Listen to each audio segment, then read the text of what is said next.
পালন করলেন। এই দিনে আমরা অনেকে ঈদে মিলাদুন নবী পালন করি। নবী বলেন, আমি তোমাদের মাঝে ঈদ রেখে গেলাম দুইটা। ঈদ কয়টা? দুইটা। এক শ্রেণীর মানুষ ঈদ করে তিনটা। তারা এই নবীজির আগমনের দিনকে তারা ঈদ মনে করে। যদি এই দিনটা আগমনের দিন ঈদ হইতো, আল্লাহ নবী অবশ্যই বলতেন সাহাবীদের, আমি এই দিনে আগমন করেছি, তোমরা ঈদ পালন করবা, সবার সবচেয়ে বড় ঈদ মনে করবা আমার আগমনের দিন।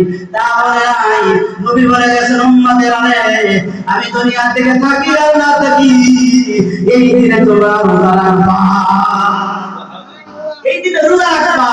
এরকম ইসলাম এই সোমবার রাখা, রোজা রাখা।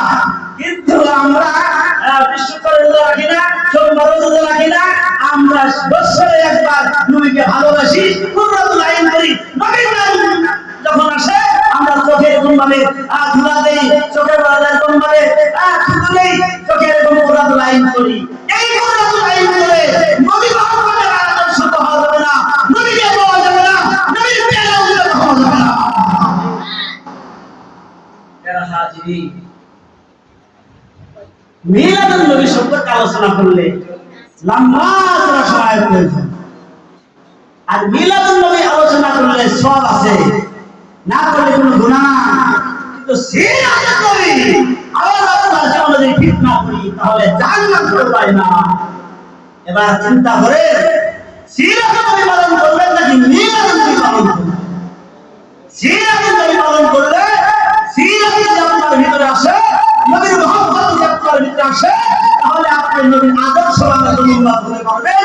আপনার জন্য জান্নাতের দরজাগুলি আহলান সাহালান করে ডাকতে থাকবে, নবীর উম্মত আসো, তোমার জন্য আহ্বান, তোমার জন্য আহলান, তোমার জন্য সাহালান আহ্বান।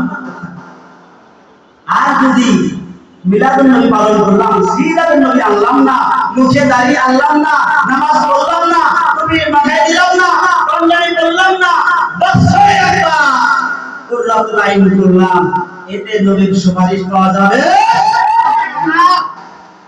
আল্লাহ তাআলা আমাদেরকে নবীজির সিরাত মানার তৌফিক দান করুন। জবান করে বলুন আমিন।